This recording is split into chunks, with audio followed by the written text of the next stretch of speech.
on for dear life, which is something he didn't do in the first fight.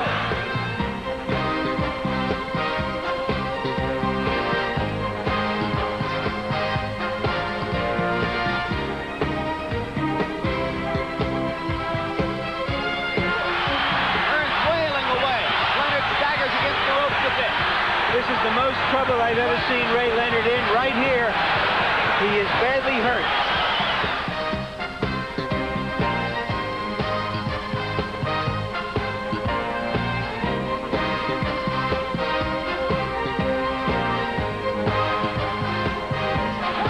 If Hearns goes down, he'll wonder for the rest of his life why he gave Leonard this chance.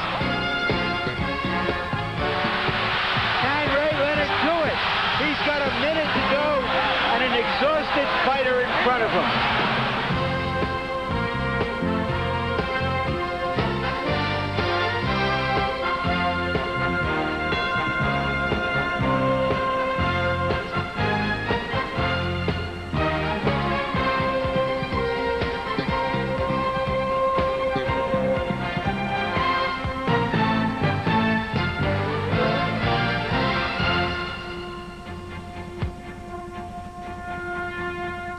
Indiana Jones 3, Star Trek 5, Ghostbusters 2.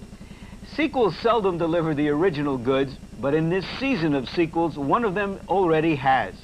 Leonard versus Hearns. Hello, I'm Larry Merchant, and we're here to show you how once again, Sugar Ray Leonard and Tommy Hearns exceeded all expectations. In sheer drama, even exceeded themselves. Except that the conclusion, after the brawl was over, was inconclusive. A draw. But was it truly, or as most viewers believe, did the judges, bedazzled by Leonard, misjudge? We'll show you the fight in its entirety, then interview those judges and ask all the experts out there, you, who really won, via a 900 number. And of course, the fighters will give us their thoughts on the fight, the result, and their futures. Rematch or retirement. Here now is what happened inside the ring. Leonard Hearns, 2. Here's the impressive sight, which has become home to boxing's biggest events. From Caesars Palace in Las Vegas, Nevada, HBO Sports presents World Championship Boxing. Tonight, WBC Super Middleweight Champion Ray Leonard defends his title against Thomas Hearns. It's scheduled for 12 rounds.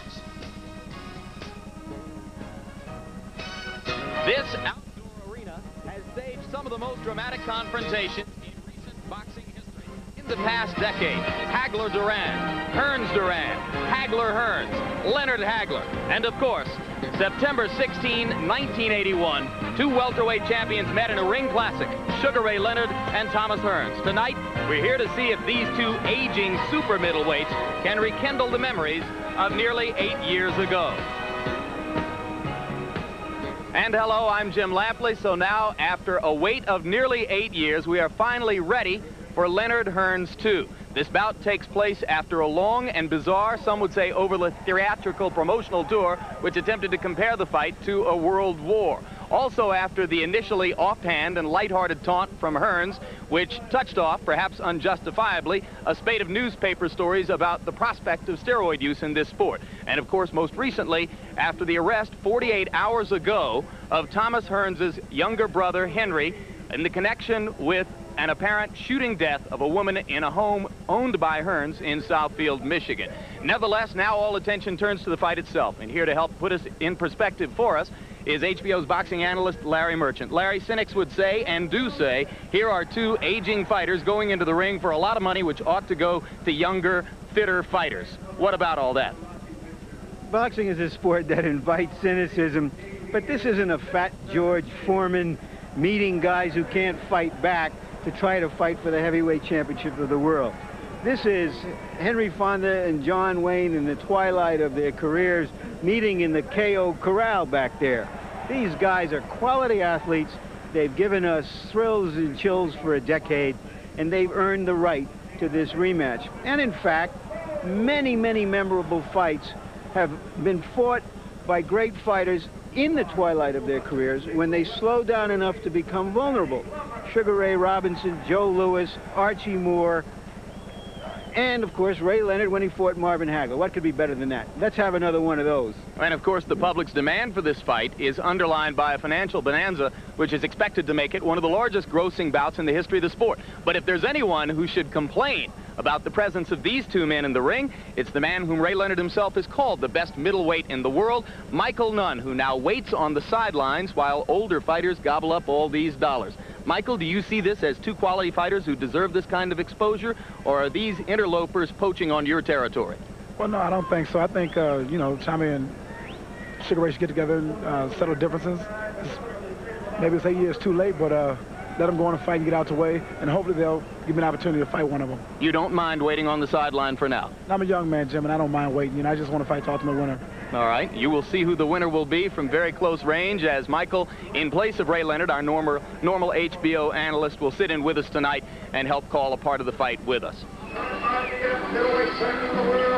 So now Thomas Hearns moves from his dressing room toward the ring for what he himself says now and has been saying for years would be the biggest night of his life. The most important fight of his career. He has fought 16 times, as you can see, since the bout with Ray Leonard in 1981. This will be Leonard's fourth fight since that time, and it is partially because of that much exposure in the ring, and of course the knockout losses to such as marvelous Marvin Hagler and Iran Barkley, that many believe that it is Hearns, not the older Ray Leonard, who brings a shop-worn body into the ring. That's true, because he hasn't been the Tommy Hearns of sweet memory in his last few fights. But possibly that can be excused because he may be like a guy who has played in $1,000 poker games, who, when he fights lesser fighters, is like the same guy having to fight in $5 poker games. He just wasn't as ready and wasn't as hyped up. We know he's had a long, sincere training effort. This fight means so much to him that he has to be considered dangerous and ready. Thomas Hearns has had 49 professional fights. He will be remembered, regardless of what happens tonight, more for his defeats than for his victories. I suppose his misfortune is that he came along at a time when there were so many other great fighters in his weight class. 38 knockouts among the 46 victories, and indeed, it has been the regret of Thomas Hearns' career, something beyond his control, that he has not had the audience appeal that his opponent tonight, Ray Leonard, possessed from the time he first entered the ring. And there he comes. As we mentioned, this will be only his fourth bout since the Thomas Hearns fight. And one of the things that distinguishes Ray Leonard from other outstanding talents who have been prize fighters is that he has been able to give his best on the big occasion. He goes beyond the big occasion. And of course, that's what happened in the first fight between Ray Leonard and Tommy Hearns.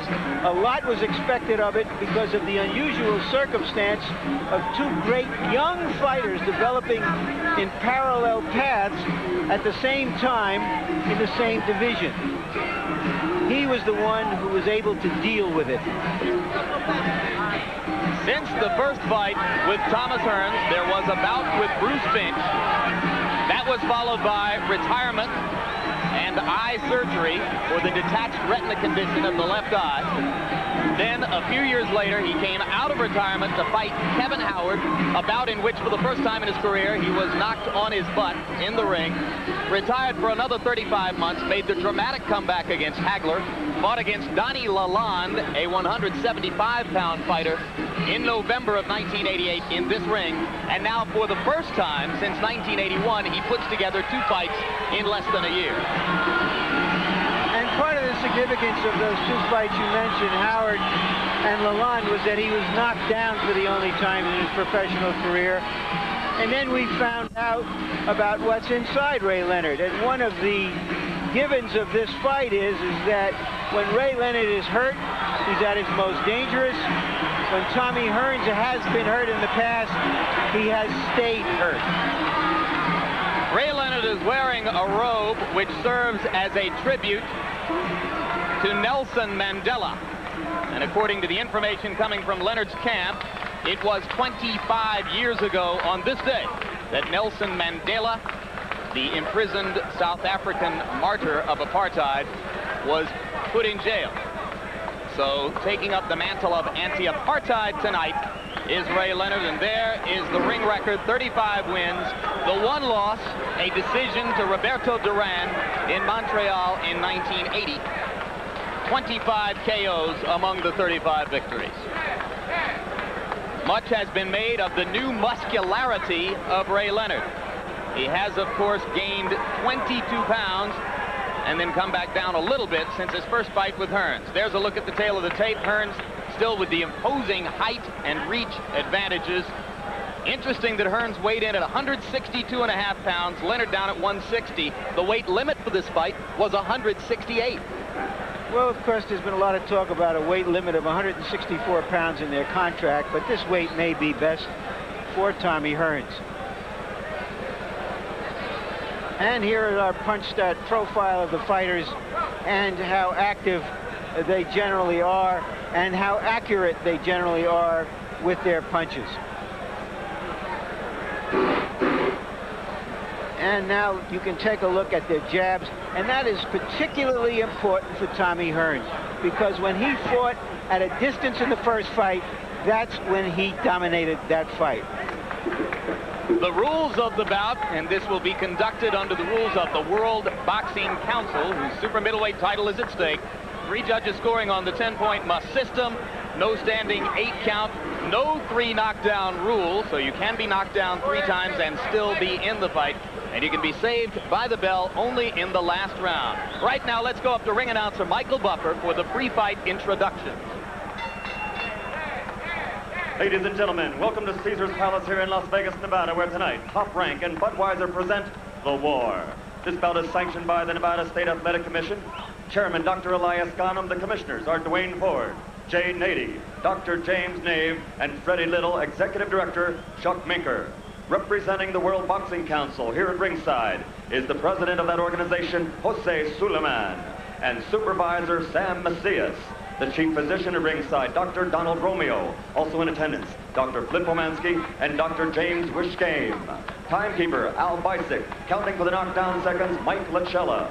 The 3 judges doing the scoring for this bout, Jerry Roth, Dalby Shirley, and Tommy Kazmarek. And now, ladies and gentlemen, from Caesar's Palace in Las Vegas, Nevada, Top Rank and the King of Beers, Budweiser, present The War. Let's get ready to rumble! 12 rounds for the WBC Super Middleweight Championship of the World.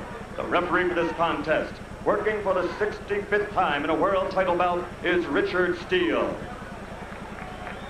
Introducing first, fighting out of the red corner, he's wearing the gold colors of the famous Kronk Gym in Detroit, Michigan. His professional record, 46 victories, 38 by knockout, only 3 defeats. Included in his history is the welterweight, super welterweight, middleweight, super middleweight, and light heavyweight world championships. Tonight, ladies and gentlemen, he challenges for the WBC super middleweight title. Ladies and gentlemen, presenting the 5-time champion of the world, Thomas Hitman Hearns.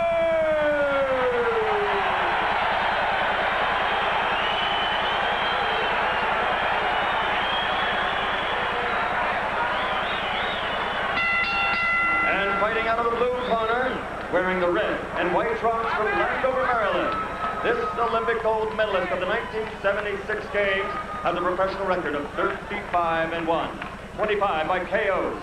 He is a 6-time world champion in 5 different divisions, including welterweight, junior middleweight, middleweight, super middleweight, and light heavyweight divisions.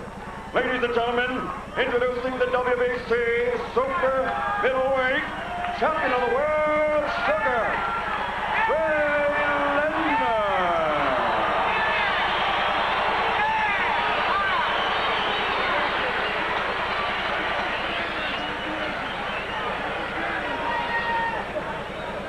Okay, I spoke to both fighters in the dressing room. I'm cautioning again, obey my commands at all times. If there's no question, shake hands, good luck.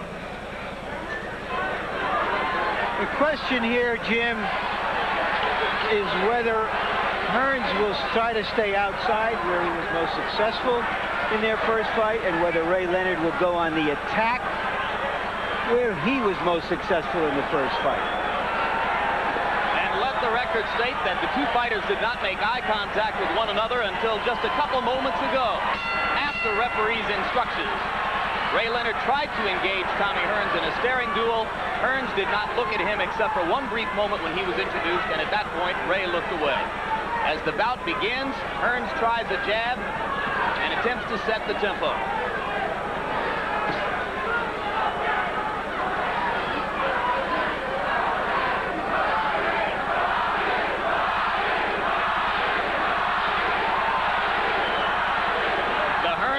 Was the dominant weapon of the first 5 rounds of Leonard Hearns 1, and Tommy is trying to establish it as such once again. Very quickly, Michael Nunn, what do you expect to see these two men trying to do in the early going? Well, I figure the first round is going to be like a full-round process between both fighters. You know, Tommy's going to come out and try to get the jab established, and Ray's going to just sit back and let him pick and block his shots. Leonard steps in for the first time, misses with a left uppercut, and moves back out. Ray was going to the body. It seems apparent to me, Jim, that he's going to try to fight a bit of a war of attrition here by going to the body and getting Hearns tired. Hearns is a little dry. Hasn't really broken much of a sweat here in round 1. Oddly enough, in his 2 most important fights against Leonard and Hearns and Hagler, Hearns did not come in right physically. He came in underweight and overtrained for Leonard. He came in with his legs feeling weak for Hagler. And if a fighter is dry throughout the early rounds, then one thing you suggest to yourself is that he might be overtrained. Leonard lands a jab to the side of Hearns' face. First solid blow for him. Now Ray is standing his ground more. Again, he goes to the body.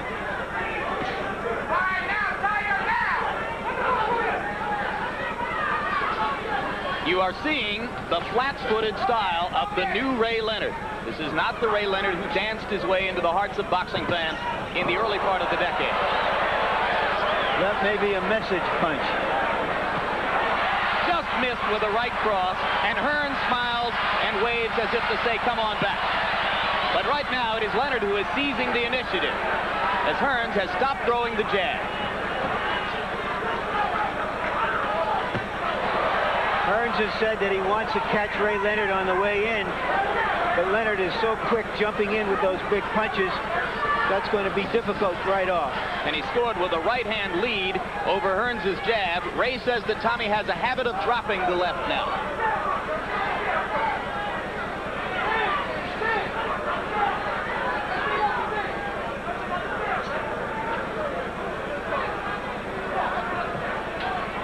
Round 1 complete.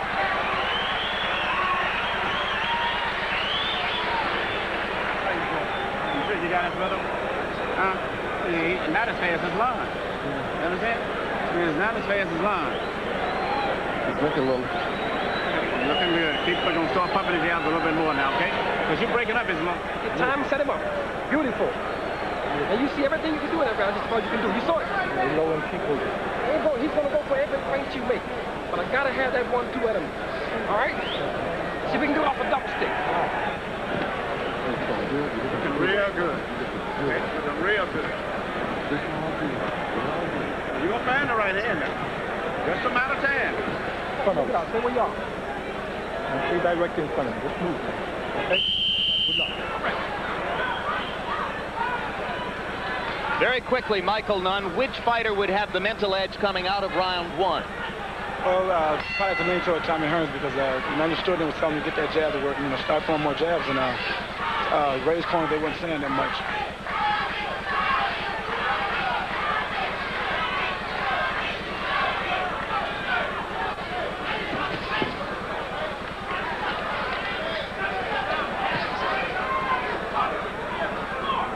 Incidentally, for the second consecutive fight, Ray Leonard fights without Angelo Dundee in the corner, the man who was a fixture in so many of his great victories in the past. This time, another regular, Janks Morton, is absent from the corner. Dave Jacobs, who was in Hearns' corner for the fight in September of '81, returns to Ray Leonard's corner tonight.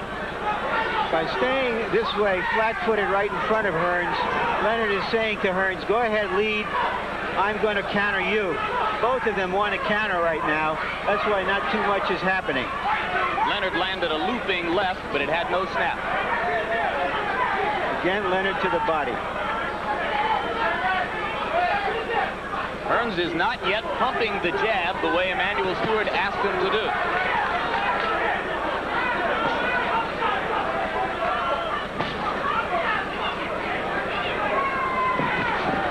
Hearns tries to land a right. Leonard blocked it.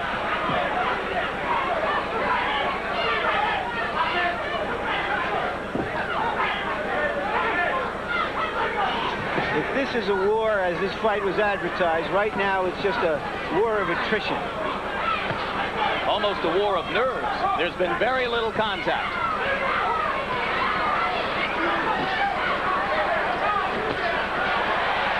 Short with the right hand. Leonard was able to step back. But Hearns is becoming a little more active now within the past 45 seconds.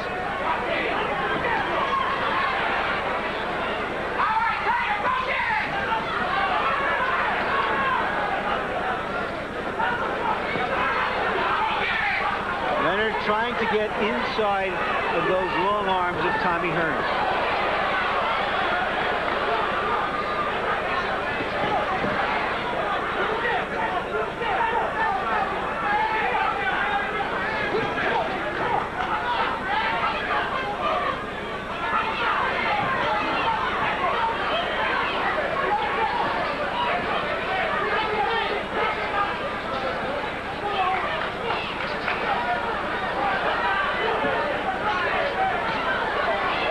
With the exception of the occasional jab, flicking jab from Tommy Hearns, both fighters remain a little out of range of one another, and just as I say that, Leonard is able to step in and land. Round 2 coming to a close. Leonard switches to a southpaw stance and takes a right hand in the face for his trouble.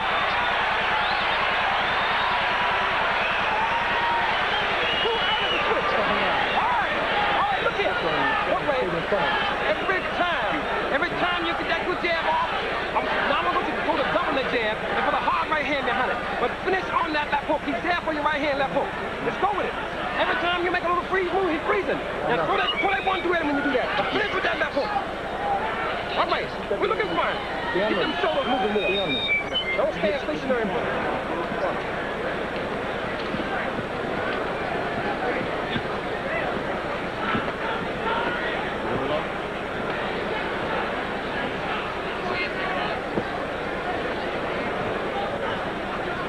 Looking real good. Real good.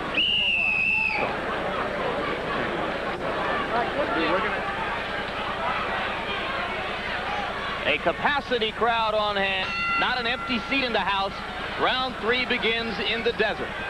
First 2 rounds, tentative, a feeling out process. One of the most effective blows, a right hand by Hearns just at the end of round 2 after Leonard had switched to a southpaw stance, a strategy he toyed with throughout his training in Florida.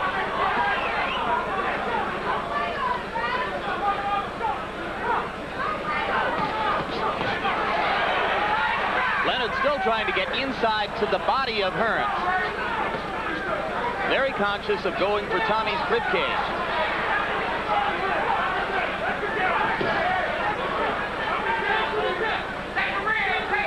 Hearns beginning to flick the jab a little more often was the case prior to the midpoint of round 2.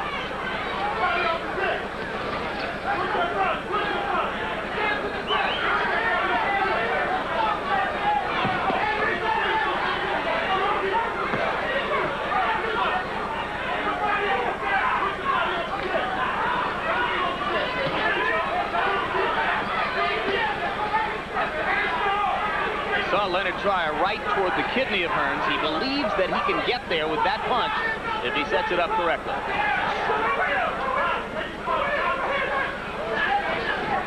Hearns is landing with the jab now, and this begins to assume some of the complexion of the first fight, particularly the first 4 or 5 rounds.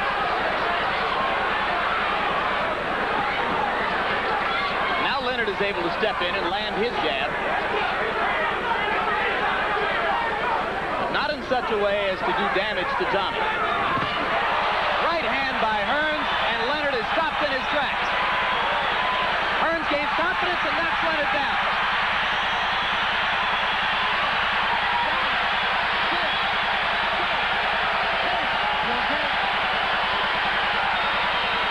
It has long been regarded as one of the great weapons in the sport. Tommy Hearns' right cross. Now he tries to land it again. Leonard fighting back. Keep remembering that when he's hurt, Sugar Ray Leonard is dangerous. Well, he's hurt right now. And he is somewhat hurt, a little stunned right now. And Hearns is wary of that reputation. Hearns landing with the left. Has not been able to get the right in a second time.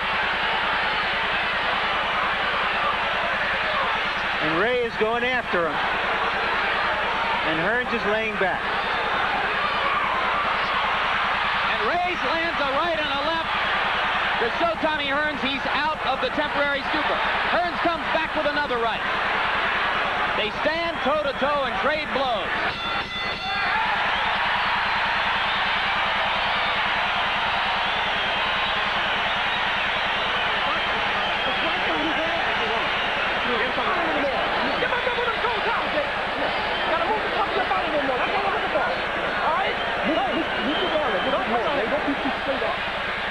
Let's take a look at that knockdown again. Tommy Hearns has said over the years that that little monster has been deviling him and running after him all these years because of the memory of that first. But now Tommy Hearns is chasing the monster down. That was the time when they both threw right hands. Hearns' right hand got in, and he follows up with it. So there was the solid right cross, which set it up. Then he hit Ray on the back of the head with that one, which caused the knockdown. Much like the knockdown of Donnie Lalonde in their fight, a high on the head. Third time in his career that Ray Leonard has been knocked down. And I think that would have to be one of the most devastating single punches he ever took, the right cross that set it up.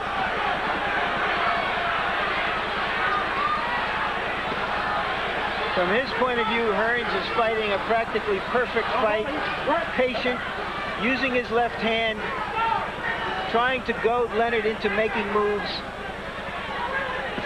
and giving Leonard all kinds of problems as he tries to probe to get inside. Michael Nunn, are you surprised at how close Leonard is staying to Hearns in this round? Yes, I'm real surprised. I figured Ray would be saying a distance, trying to slip the jab, but he's right in there with Tommy. He's letting him know that, hey, let's go to war and do it. Knowing the competitiveness of Ray Leonard, I believe he thinks he has to do something dramatic here to get the crowd on his side, to get the officials on his side. Otherwise, he can find himself climbing a mountain again, as in the first fight. But he runs the risk of putting himself in range of that devastating right hand, which has already had him down once. Leonard lands the right. It was a bit of a glancing blow. Hearns smiled. Ray showing a lot of courage, stepping back up in there time and again.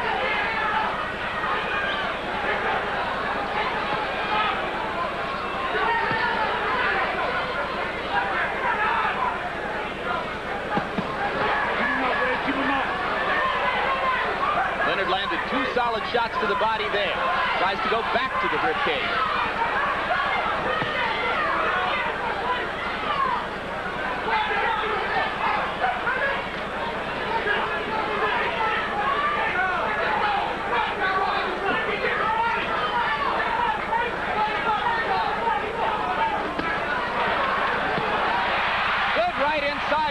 To the body. Solid shot. Tries to follow it up. Hearns missed with the right. Leonard is seizing the initiative, but giving Hearns a lot of chances. And he landed the right there. And indeed, suddenly it begins to look like a war. Yeah. All right, come back, come on.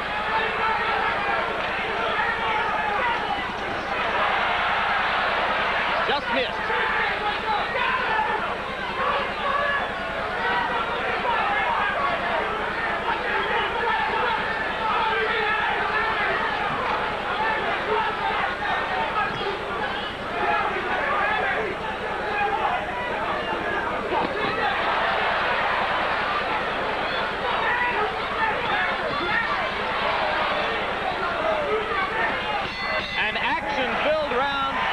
Both fighters making assertive statements.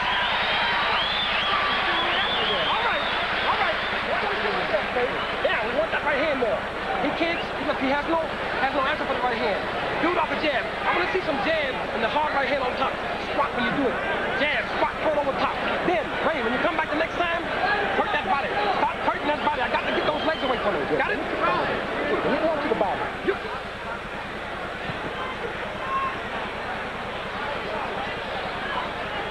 That was a grazing punch by Tommy Hearns. Now watch Ray Leonard go back in, throw a right, followed by a left and a double uppercut to the body. If you look back at the Lalonde fight, Larry, you might suggest that the knockdown that Lalonde was able to pin on Ray seemed to wake him up, invigorate him a little bit. Something of the same thing appeared to happen here. Well, we know how intelligent a fighter Ray Leonard is and how much presence he has in the fight. And he has to know that these have been 4 difficult rounds for him and that he's fallen far behind. There was a bit of desperation in some of his lunges in that previous round. Let's see what he can do to try to break Hearns down. Hearns seems to have gained confidence and is coming on very assertively. Look how energetic Hearns is with the jab now, peppering Leonard time and time again. And remember that Tommy was able to nearly close Ray's left eye with the left jab in fight number 1.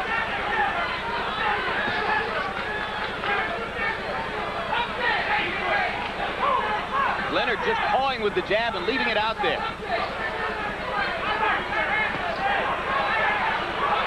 Lunging again, as you say, Larry. It is Leonard who looks tentative and Hearns who looks commanding in round 5.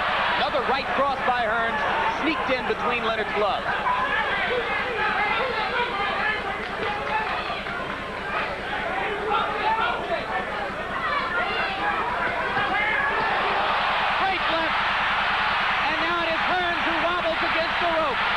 Tremendous left hook following the right hand by Ray Leonard. And now Hearns is holding on for dear life, which is something he didn't do in the first fight. A right and a left. Leonard just missing with and a right land.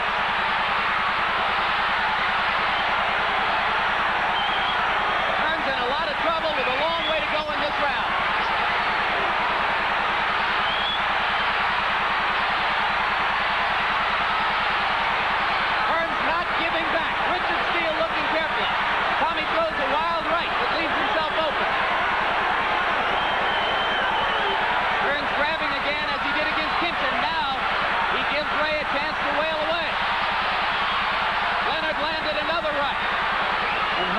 Fighting back valiantly, unlike the first fight. And now Hearns seems to regain a bit of himself. Hearns has taken some of Leonard's best stuff here.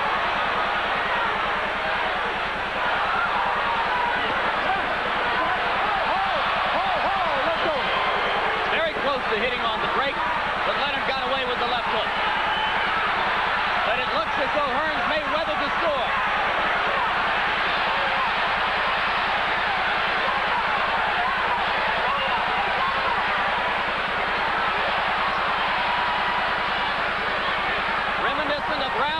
In the first fight, Leonard again completely turns things around. And that's the best round of all the rounds they fought. This is what makes a great fighter. This is what makes a great. You understand? Hands down. Hold your hand back. Hold your hand back. Okay. This is what...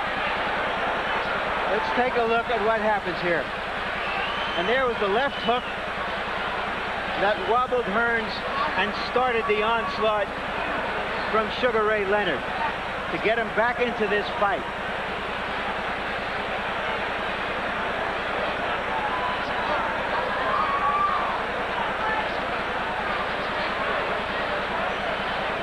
Both punches in the combination landed, the overhand right and the startling left hook.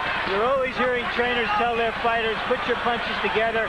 That's what happens when you throw more than one punch at a time. The right was a grazing right.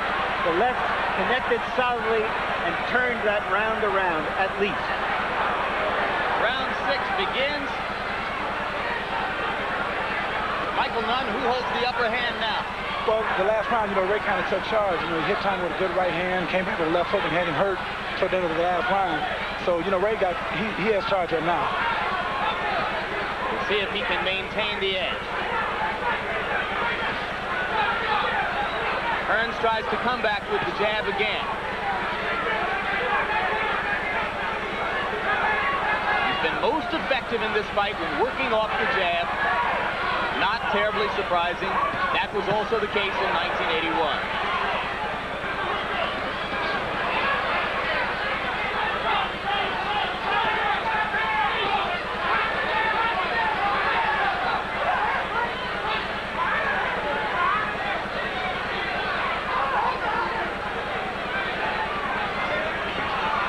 And Hearns seems to have recovered. He has trained very hard for this fight. And of course, to him, as he has stated in so many different ways, it's life and death. And that kind of high motivation is keeping him going here, where he had such a hard time in the first fight.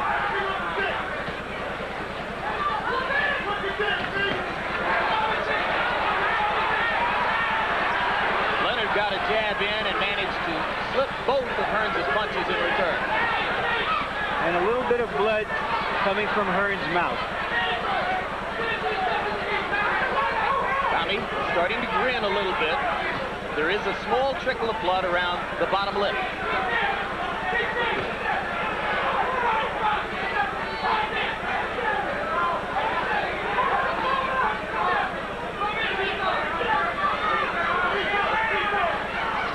So far, Leonard has been unable to follow up on the advantage of the last round. And while Hearns continues to use the jab a lot, though, it is not the jolting, stiff jab with which he dominated rounds 3 and 4.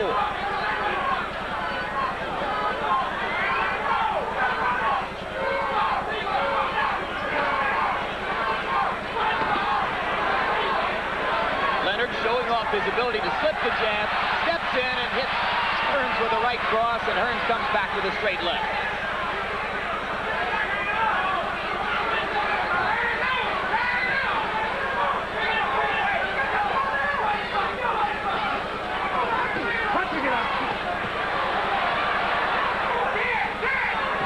Leonard beginning to become the busier fighter in tight.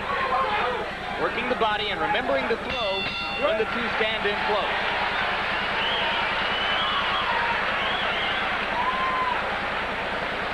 You all right? Okay. Lift his mouthpiece off. Okay. Lift this up. Hold it, Give him his mouthpiece. Good.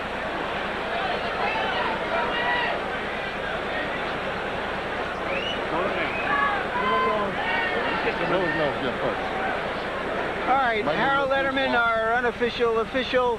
How do you score the fight so far? Larry, I've got it 4 rounds to 2 in favor of Tommy Hearns. For the first 4 rounds, I thought he was fighting a perfect fight. He had Ray Leonard on the end of the jab. He was doubling the jab, and then all of a sudden, Sugar Ray Leonard turned it around in the 5th round. He went up in Tommy Hearns' face, and he gave Tommy Hearns a bad beating in the 5th round, and he stayed in his face, landed the better shots in the 6th.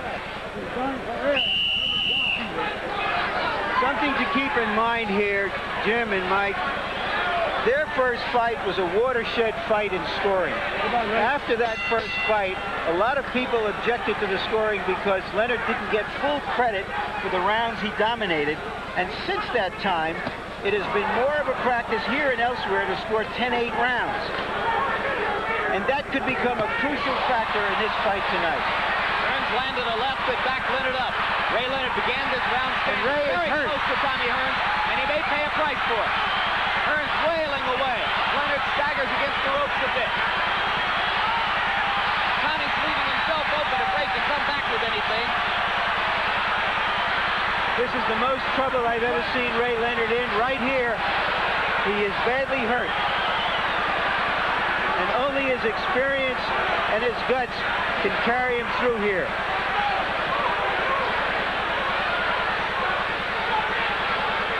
All the fighters are more vulnerable to getting hit, and Ray is getting hit more good punches than we've seen him get hit with before. Right now, he's been hurt badly enough that those punches he's throwing are pawing, waving punches with no snap behind them. It is Hearns who's doing all the damage here in round 7.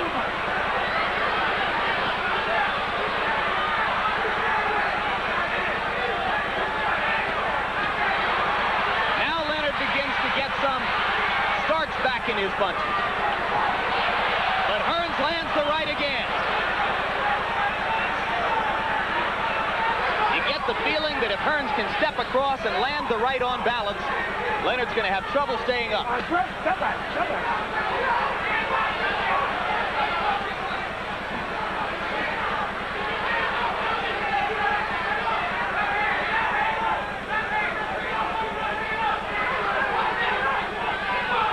Little smile on Tommy Hearns' lips. He's saying it's a little different now, isn't it?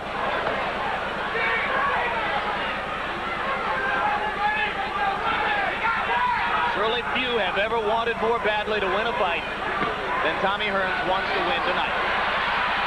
Too much? We'll see. Sometimes I've thought, Jim, that he almost wanted to win it too much, and that tensed him up. Leonard coming back with a furious assault to the body. And when he throws to the body, Hearns does not throw back at him.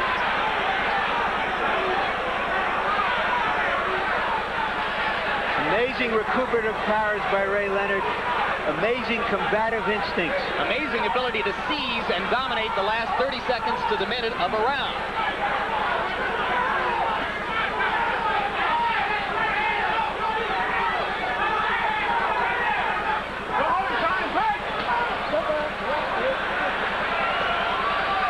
And Leonard will survive another round in which it appeared early that he was out on his feet.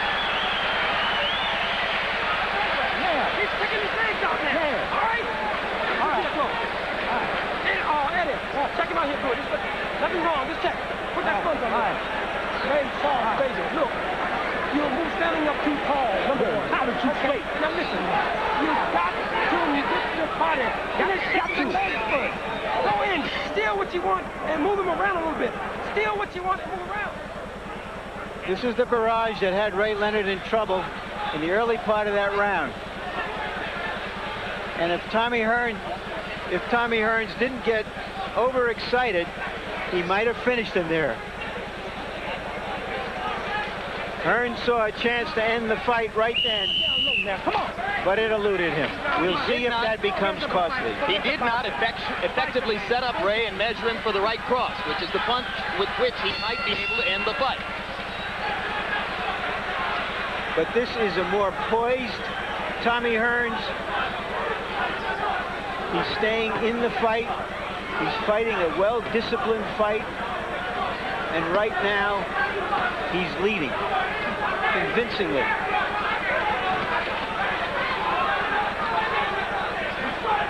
Such was the case in September of 1981 as well. And keep in mind, that was a 15-round fight that went 14 rounds. This is a 12-round fight. And if that fight had been stopped at 12 rounds, Tommy Hearns was the winner on all 3 cards.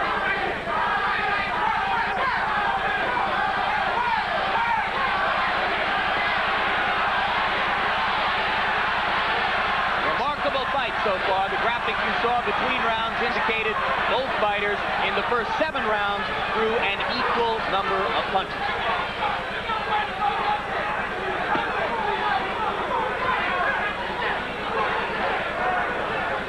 Ray Leonard, I believe, had been counting on Hearns to show fatigue as the fight wore on. He's had a problem with his stamina in some recent fights. We don't see any signs of it yet. You agree with that, Michael? Tommy Hearns does not look tired to you yet? No, Tommy, he's not tired. You know what I mean? He's really surprised with his conditioning. What about Ray? Ray, too, you know what I mean? What I think Ray's trying to do is let Tommy punch himself out. And rounds 8, 9, and 10, he'll try to pick the pace up. Isn't it a gamble falling as far behind on points as he may be falling at this moment? Yes, you know, by fights going 12 rounds, it's not beneficial to Ray Leonard by letting Tommy take control. He may not have any choice.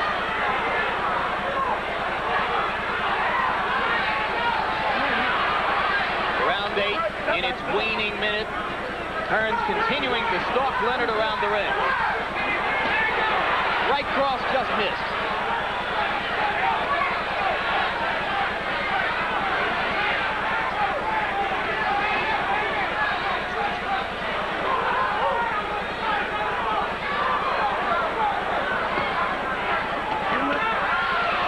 Leonard with a right and then a left inside.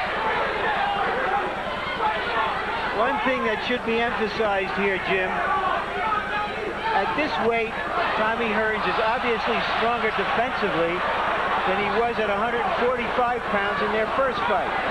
Given the size of his body, this is a more natural weight for him, and he appears to be stronger at this weight, at least in this fight. But of course it was at something close to this weight. He was knocked out by Iran Barkley, knocked down by James Kinchin.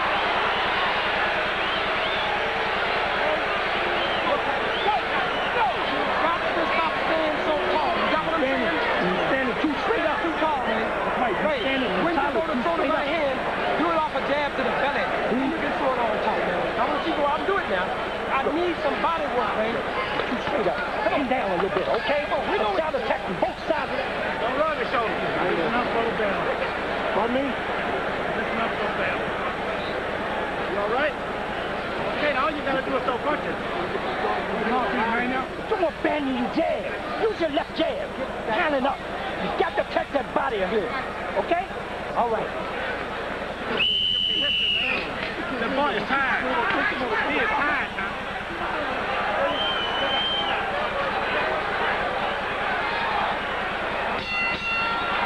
Tommy Hearns appears to be far ahead in this fight. Ray Leonard is going to have to do something dramatic and soon. 4 rounds remaining.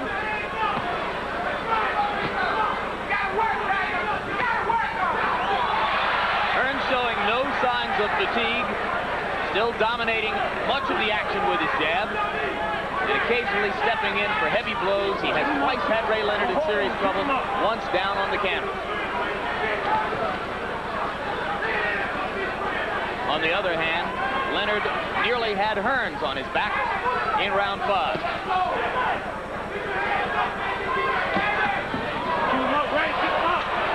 Hearns complaining to referee Richard Steele that Leonard threw a low blow, and Leonard acknowledged it. Steele stepped away.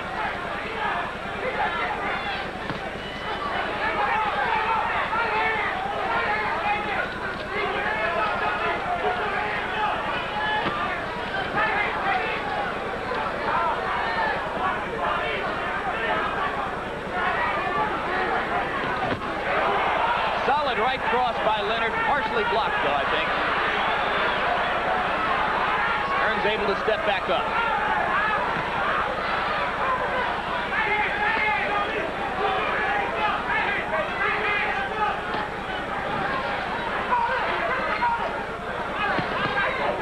Punching it out. Punching it out. Punching it out. Don't hold.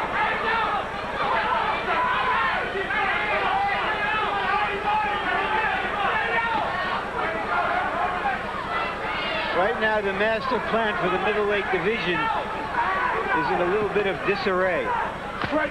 Tommy Hearns keeps this up. There would be no Leonard Duran 3. There probably won't be a Leonard Hagler 2. Might be a Leonard Hearns 3. Or Ray Leonard, being a proud man, might pack it in. Or how about none Hearns 1? Well, Tommy Hearns has already said he wants no part of Michael Nunn.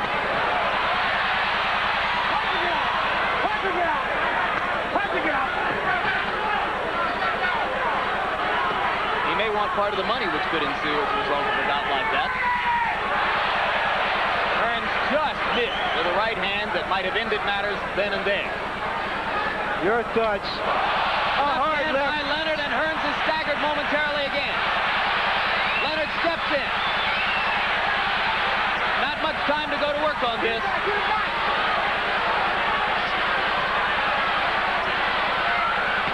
And Hearns again holds on.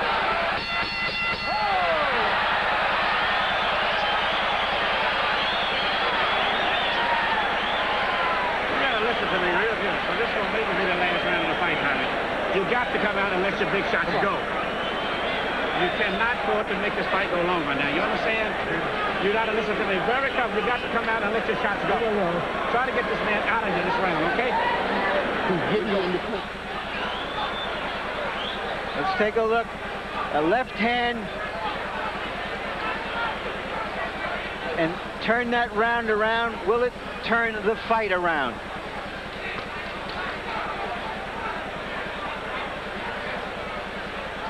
Which shows us that we have two predators in the ring here, taking their turns at going. Harold, how do you have the fight now? Larry, 87-83, 6 rounds to 3. Favorite Thomas Hearns. I think he's keeping him on the end of the left jab and scoring effectively with the right hand. So increasingly, Michael Nunn, it appears that Ray Leonard may lead a knockout. Ray Leonard is going in for the kill if it's there. He wants to get at Hearns right now. He knows he must do something dramatic and decisive.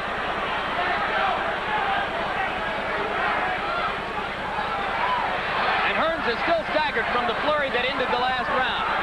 Leonard was just able to knock him back into the ropes with a jab. And not a hard jab at that. Left hand on the face. Leonard may have a shot here. Can Ray Leonard do it again? This is a fighter who has shown a matchless ability to rise to occasions. You just saw the scorecard of our Harold Letterman, which would suggest that if the other scorecards are in sync, Ray may need a knockout to avoid losing Leonard Hearns too.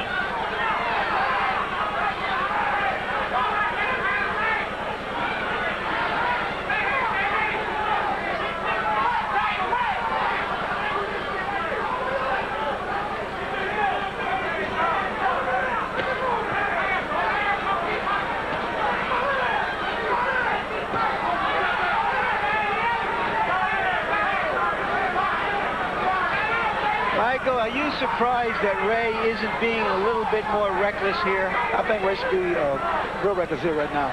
I mean, because, you know, Tommy's like holding back. He should take charge and just start letting his hands go. Which punches or which combination of punches would be most likely to get the job done for him? The uppercut to the midsection, then up to the chin. The shot he hurt him with the last round. I think he'll be successful if he starts throwing that shot.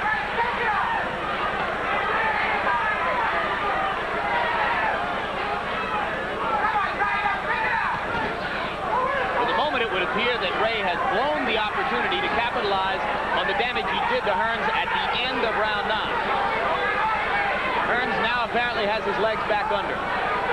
There's a bloody mark on Tommy Hearns' left cheek under his eye.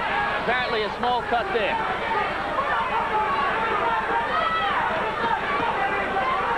This is a very warm night in the desert. Both fighters have absorbed some hard punches. Will they be able to sustain their attacks in these last 2.5 rounds? Leonard goes to the body again. And now Hearns has recovered from the beating he took at the end of round 9. Crowd chanting, Tommy, Tommy.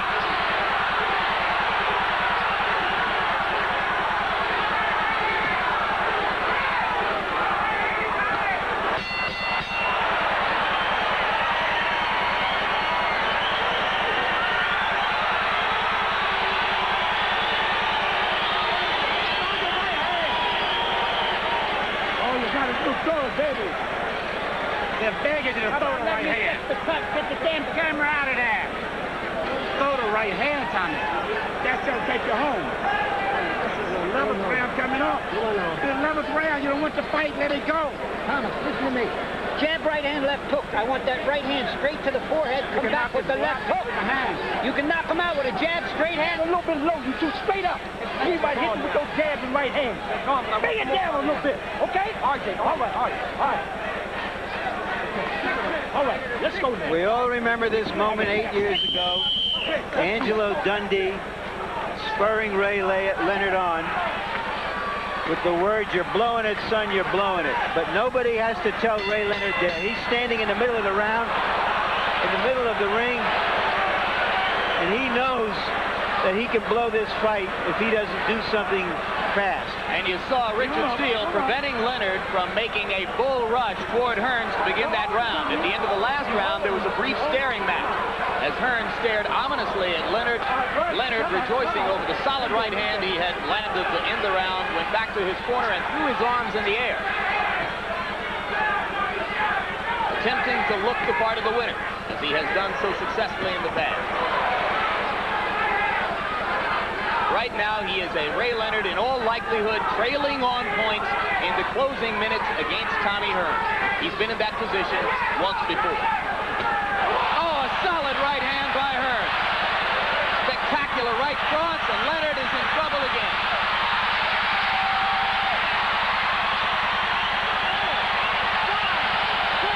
And Ray Leonard had a look on his face there that I had never seen before. A look of utter bewilderment.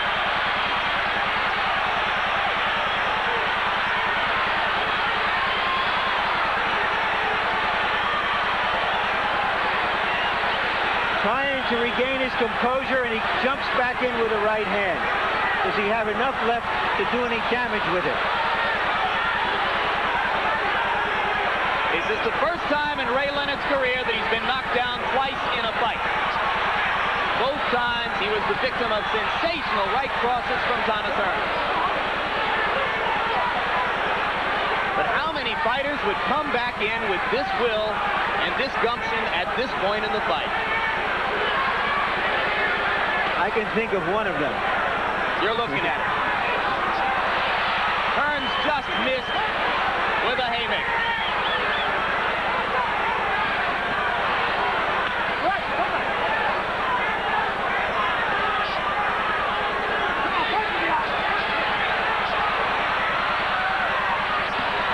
Leonard landing with the left. And stepping back in. 3 minutes, 40 seconds left in the fight. Hearns has fought a much smarter fight than he did in the first fight. Every time he's been hurt a little bit, he's folded those big arms around Ray Leonard and bought some time. He didn't do it at all in the first fight. Come on, work your way out.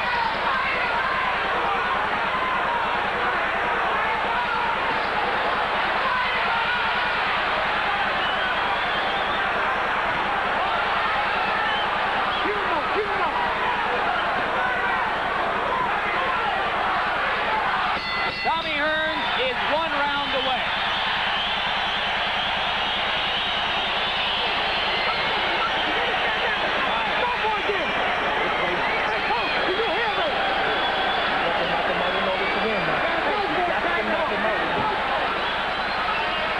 There's a right hand that staggered Ray Leonard. He's hurt now. Tommy Hearns patiently goes after him. 2 more right hands.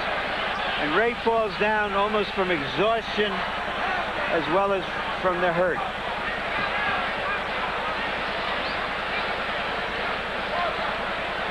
As we said earlier, when great fighters come to the end of their careers, they become more vulnerable, and they often give us memorable fights. Ray Leonard needs a knockout. He knows it. Let's go, champ. Leonard begins the round with a small smile on his face. Surely he has no illusion.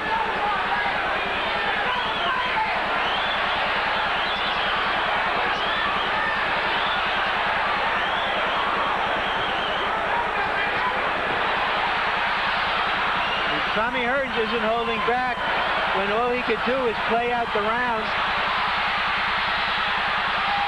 This is the pride of Tommy Hearns. He would love nothing more than to put Leonard down for good. He just doesn't want to win. He wants to beat up his tormentor. He wants to spear the white whale. He wants to get rid of 8 years of nightmare.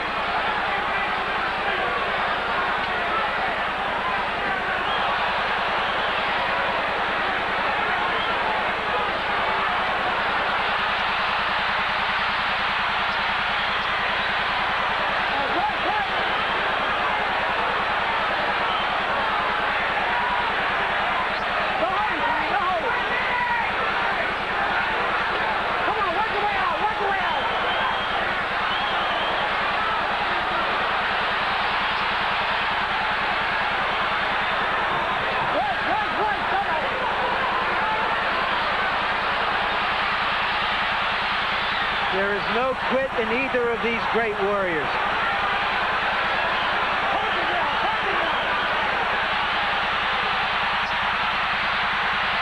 Can Ray Leonard do it?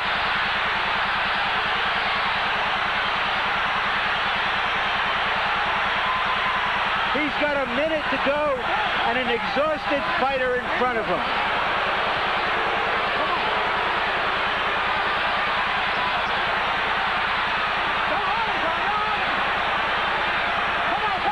If Hearns goes down, he'll wonder for the rest of his life why he gave Leonard this chance. In the 12th round of the fight, he had apparently won.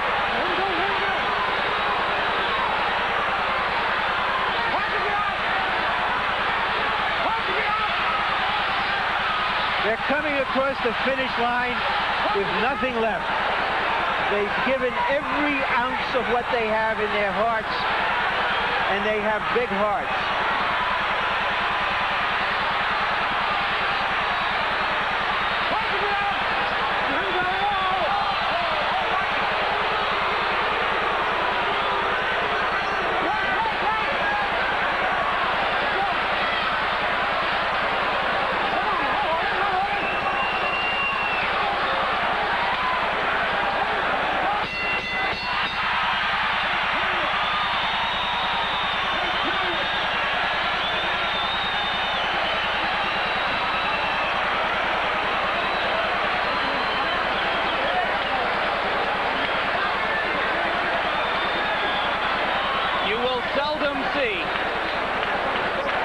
Greater display of what it is that makes men fighters.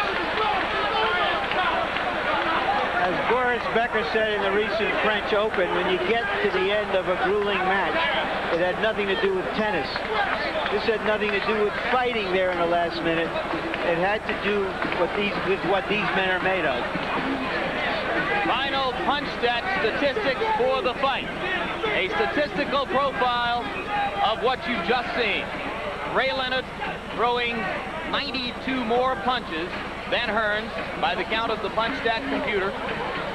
Hearns landing at a higher rate and certainly landing more of the significant and damaging blows in the fight.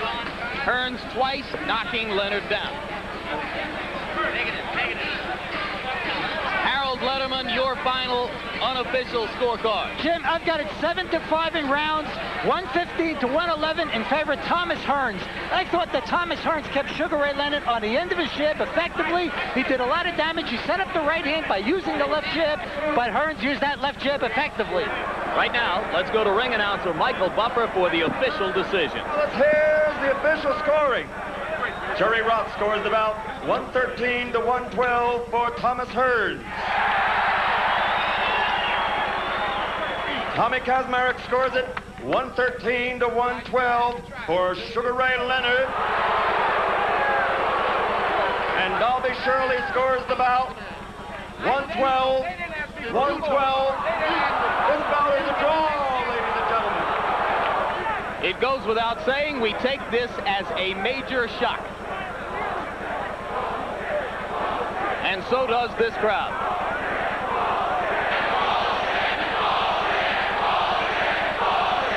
It was, right up until the moment that decision was announced, a great prize fight. Every bit the showcase for two warriors that we had expected it might be. It was a courageous performance by Ray Leonard. It was a courageous, and in my eyes at least, a dominant performance by Tommy Hearns. Unfortunately, it is now a fight which will forever be remembered more for the decision than for what took place in the 12 rounds leading to it.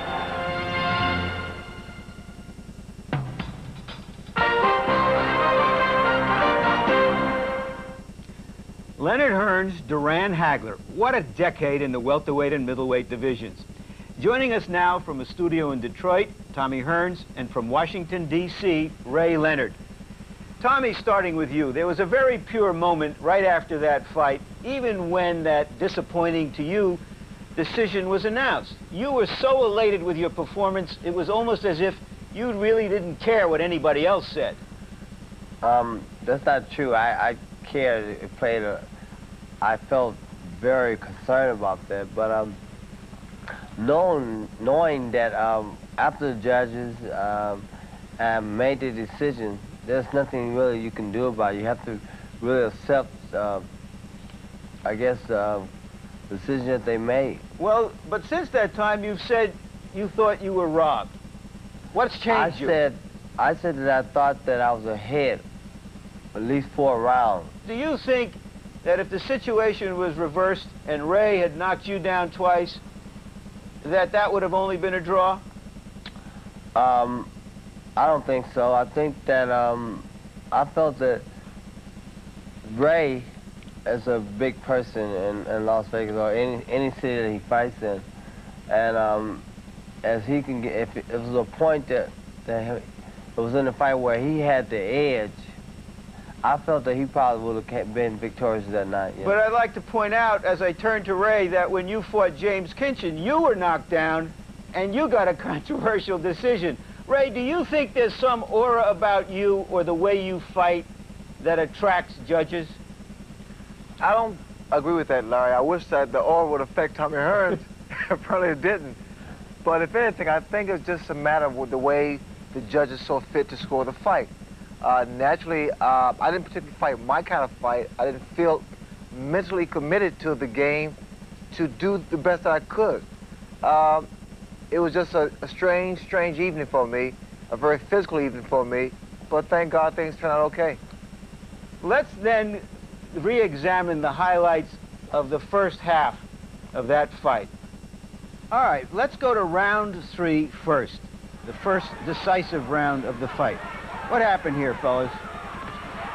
Well, I looked Tommy right in the eyes, Larry, and we had the same thing in mind to throw the right hand. It was a matter whose right hand would get there first. Well, were you hurt when he hit you the second time? Was you already hurt by then? I was dazed. Yes, I was dazed. In fact, I slipped his right hand, and it caught me behind the back of the head, Larry, but I still was dazed. Here I'm very conscious and really trying to counter Tommy, but Tommy's trying to get in the left hook to the body and to counter with his right hand also. Were you surprised, Tommy, that you were able to knock him down this early in the fight? Well, you know, I never underestimate the power that I possess in that right hand. I knew that if I was able to get to Ray, I knew I would be able to do some damage. I didn't know how much damage, but I knew I would be able to get some kind of response from him. And it was just determined on the response I got from him. See, just then we just threw the right hand right together. We were both reading each other's mind. We had on the mind, throw the right hand, deliver it, the shot. And I was just trying to put more power behind my right hand than Ray would put behind his. All right, now you're behind in the fight in everybody's estimation, Ray. Do you know you have to do something and do it quick against this man? Well, that was my intention, Larry, to pretty much let Tommy spin himself and then take the attack. And this is what I'm doing here in the 5th round. I had Tommy hurt. As a matter of fact, Tommy, you made up your mind that you wouldn't go down this time. Well, you know, I think in life you have to make your mind what you want to do. In this fight, I was just determined that I was going to go through the fight, I was going to win the fight, I was not going to be knocked down or out this time. Because I put some pretty good shots together. Well, I have to admit, he surprised me that he stood up. I have to admit, you did put some great shots together, and I was able to weather the storm. And, you know, you surprised me too, Ray.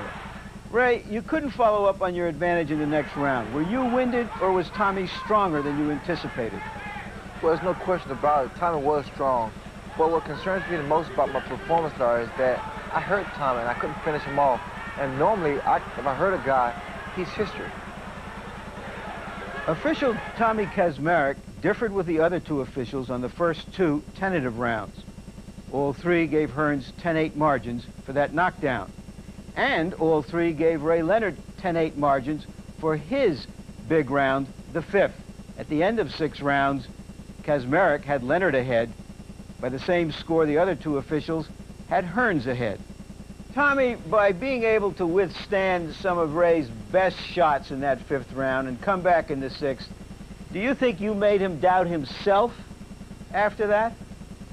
I think that it put a lot of thought on his mind because Ray led into the fight. He thought that everything was true that was said about me. that I had no legs, that I had no chin anymore. I wasn't able to take no good punch anymore. So when Ray seen that wasn't true, I think he had to go back and regroup, and it took time for him to regroup. And by that time, I was already applying pressure. Then he didn't really know what to think. Ray, it was obviously a life and death fight for Tommy Hearns. Was that his edge in your judgment? Was it life and death for you?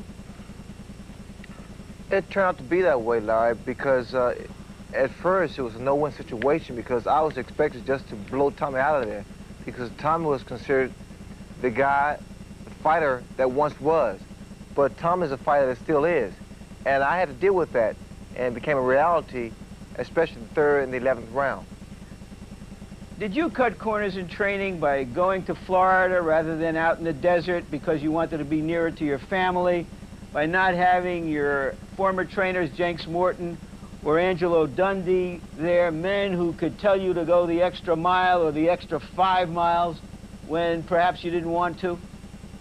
The absence of Jenks Morton and Angelo Dundee were not at all factors, Larry, because with me to go the extra mile, it only requires myself, self-motivation, self-discipline. And I think once I lose those special qualities, it's time to retire. But I still have those qualities, and unfortunately, I just wasn't as motivated as I should have been, and let alone against a great fight like Tommy Hearns. Okay, fellas, let's now take a look at the highlights of the second half of the fight. Round 7 was another good round for you, Tommy. What was happening here? Well, I was trying to take control there, Larry.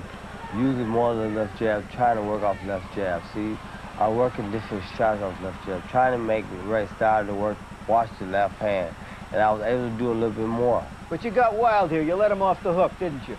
I kind of got a little wild at that time because I was anxious. And I started throwing punches from all angles, all kinds of shots. And Ray was slick, he was very crafty fighter that night, and he was able to move and get away from a lot of those shots. Now it's the 11th round, Ray. You've won the previous 2 rounds. You're coming on.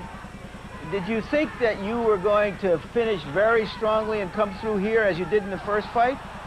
Well, until that right hand, I thought I was going to finish very strong. I stood in the way, and Tommy hit with left hooks and right hands.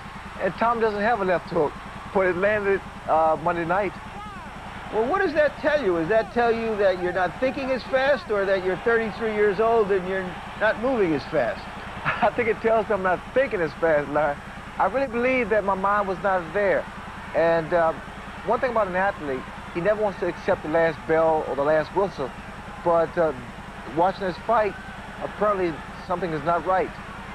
And of course, part of that something after you won those previous 2 rounds is that Tommy Hearns is still there, still apparently strong, and still going at you. Well, I picked the pace up, especially the 11th and 12th round. And the 12th round was my biggest round, I would have to believe. And he surprised me standing up through the barrage of punches.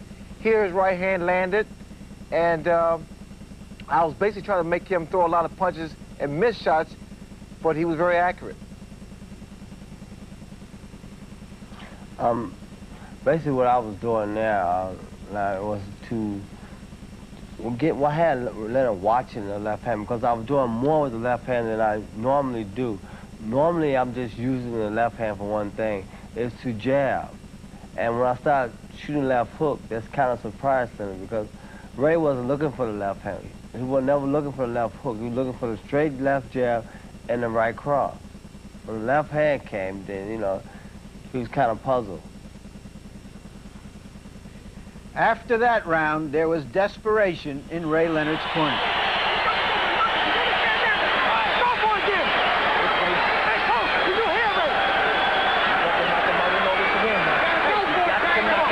Ray, did you believe you needed a knockout to win? Larry, I felt that the 2 knockdowns didn't particularly help me, and I needed to pour it on. If anything, I kind of felt that the knockdowns would play an emotional role with the judges and the fans. Yet here comes Hearns when he seemed ahead, and yet he's still throwing everything at you. Tommy, why didn't you just defend what you thought was a big lead? Well, no, I I felt after the 11th round, I felt that I could get Ray out of there to knock him out. And I wanted to go out and try to do that.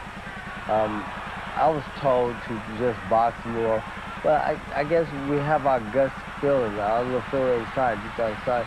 And I felt that I could go out there and work hard and try to get Ray out. Tommy, you were told to box me? I was told to come box you, but you know, sometimes we don't listen to instructions very well. You gotta listen to instructions, big guy. Yeah, I should have. Ray, after all is said and done, do you think it's fair to suggest that you are a stronger welterweight than Tommy, and Tommy is as strong or stronger than you as a middleweight? Well, you know, as crazy as it may sound, Larry, I think you're right. I think there's a lot of validity to that, because I went to the ring approximately about 161 and a half, because I really didn't eat that much, because I weighed in at 160. And Tommy was much bigger and much stronger than I was at this particular weight. Did you feel that too, Tommy? I felt that I was probably going to be a little bit bigger than Ray, because I always have been a little bigger than Ray, but I felt that naturally this fight I was going to be a little bigger, and I felt that I was going to be a little stronger than Ray in this fight too. Because back in 1981, I was 17 pounds lighter. So. How did you survive this? Did he almost have you going down? Oh no, I was determined. I had a lot of determination in this fight. I was determination not to be knocked off my feet at all. And you held him, which you didn't do in that first fight. I learned that after that. After 1981, I learned how to hold and how to get myself back together, and then come back and start putting on. How did Ray you hit me? He hit me after the break just a few minutes ago. I'm sorry, Tommy. I didn't accept that very well. Now, you are ahead now of where you were in 1981 on the judges' cards, Ray, but could you guys have really gone on after this? Larry, that's what I needed, a few more rounds, but then again, I'm glad it wasn't a few more rounds left. Yeah, for one time in my life, Ray, I agree with you. In the second half of the fight, the officials disagreed on only 2 rounds. In the 7th, when Kaczmarek had Hearns winning, and then in the 12th round, in which Shirley gave a 2-point round to Ray Leonard. At the end of the night, they were only apart by 2 points. They agreed on which fighter won 8 of the 12 rounds. Joining us now are the judges who touched off that firestorm of disbelief and protest, Jerry Roth and Dolby Shirley from Las Vegas, and in our New York studio, Tom Kaczmarek. Gentlemen, why do you think among you that there was such a disparity between what the public thought it saw and what you fellas thought you saw? Jerry? Well, it's hard to speak for the public. Yeah, many people, I guess, thought Hearns won the fight over Leonard, maybe because he knocked him down a couple of rounds. I don't know. I can't speak for the public. I can only speak for the way I judge the fight and the outcome of my score. Well, then let's address that business of the 2-point round and the fact that a fighter doesn't have to knock another fighter down to get a 2-point round. He can just beat him up badly enough to earn that. Dolby, is that how you saw that last round? You're correct, yes. I felt that that the amount of punishment that Mr. Leonard inflicted on Mr. Hearns in that last round justified making that a 10-8. I had scored a 10-8 in a previous round, round 5, and I felt that the two of them were comparable, and that was why I used the 10-8 score in the 12th round. Tommy, philosophically,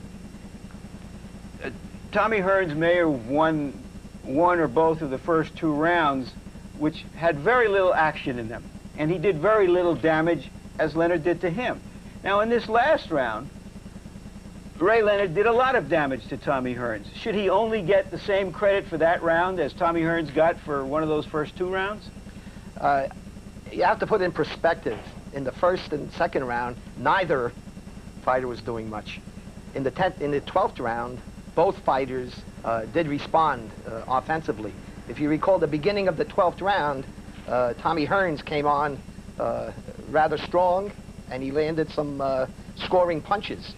Then Leonard picked up the action and did have a good middle and closing segment of the round. But Hearns, during that period, was still in the fight. He was not in the same kind of trouble he was in during the 5th round, and that's why I scored it a 10-9. Just this last thing, Dolby, you've said that you were under the impression that you had given the fight to Hearns until you added up all the points at the end of the fight. So I suppose it could be fairly observed that if you had been out there in the stands, you might have booed your own decision. Well, I, first place, never bet on a fight, so I don't think I've been booing the decision. And when you say that I added up the points, it was not myself that added up the points. They are added at the commission table, and I was just rather surprised that I came with a 112-112 conclusion to that fight because I felt like that Tommy Hearns did win the fight. Thank you so much, gentlemen. And I have a confession. Like Dolby Shirley, I was surprised when I added up my score, thinking Hearns had won, but giving him just a 1-point victory. After studying the tape of the fight twice, I switched the winner of one round and got a draw out of it, showing that what happens inside the ring really matters most. Who won, Leonard or Hearns? If you think Sugar Ray Leonard won the fight, dial 900-720-6141. If you think Tommy Hearns won, dial 900-720-6142. Each call costs 50 cents. We'll give you the results beginning with our first day of coverage of Wimbledon. That begins Monday, June 26th, 5 p.m. Eastern and Pacific Time, right here on HBO. Who won, or does it matter? Tommy and Ray, before you fellas rush to the phones, a couple more questions. Tommy, how distracted were you by the news about your brother being arrested on a murder charge just before the fight? Well, I was able to basically I was very concerned about what was going on back home with my brother. But I was concerned about what I was doing too, about to get into. So I had to like set one thing to the side, and that was to set my brother thing to the side for a minute and deal with what was really about to happen for me. And then after I finished with the fight, then I came back, I started concentrating more on my little brother. Ray, there was some a personal impact perhaps on the fight for you as well. It's been publicized that you and your wife Juanita had been separated, yet she was there at the fight, and I understand she fainted at the fight, and then you flew back in a private jet. How is that situation being resolved? Well, the personal matter, Larry, I kept it personal, and so it wasn't a factor in the fight like I'm keeping it now. But she fainted because she was under a great deal of pressure because she's about to open a new business. And I think that, along with the knockdowns and the fight itself, it kind of got the best of her. But she's fine now, thanks. Just this. Tommy, do you want to fight Ray again? Do you want to fight anyone again? Yes, I would love to fight Ray again. Ray, are you going to fight Tommy Hearns again? Are you going to fight Roberto Duran? Are you going to fight anyone? Well, first of all, I have to decide whether or not I'm going to fight again, Larry, and it's going to take a lot of soul searching because I want to know whether or not the guy Monday was Sugar Ray Leonard or just another person. But from what you've said here tonight, it sounds as if there's still unfinished business on your mind.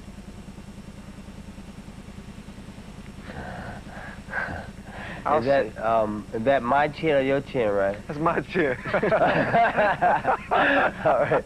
I just want to make sure you're clear. I'm going to click on you. That's my chin, Tommy. Thank you very much, fellas. Finally, this. To me, as bewildering as the decision seemed at the time, was the contradictory response of many of the critics around the country. They were thrilled by the action, by the theatrical swings of fortune, by the wonder of it all. And then they insisted that the men who had just entertained and moved them were too old and should get out of here, retire. By that presumptuous standard, Magic Johnson will have to quit when he's 32 because he won't be as good as he was at 22. Eric Dickerson will be dismissed when he gains just 1,200 yards a season instead of his usual 1,600 or 1,700. While Tommy Hearns and Ray Leonard make up their own minds, My only vote is one of thanks for proving that a tie doesn't have to be like kissing your sister. It can be like kissing Kim Basinger. For Jim Lampley and the HBO staff, I'm Larry Merchant. A final chance to voice an opinion. If you think Sugar Ray Leonard won the fight, dial 900-720-6141. If you think Tommy Hearns won, dial 900-720-6142. Each call costs 50 cents.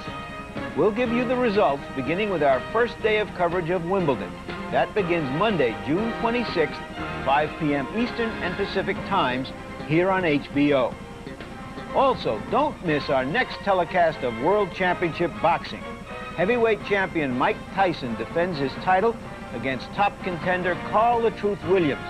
Friday, July 21st, right here on HBO.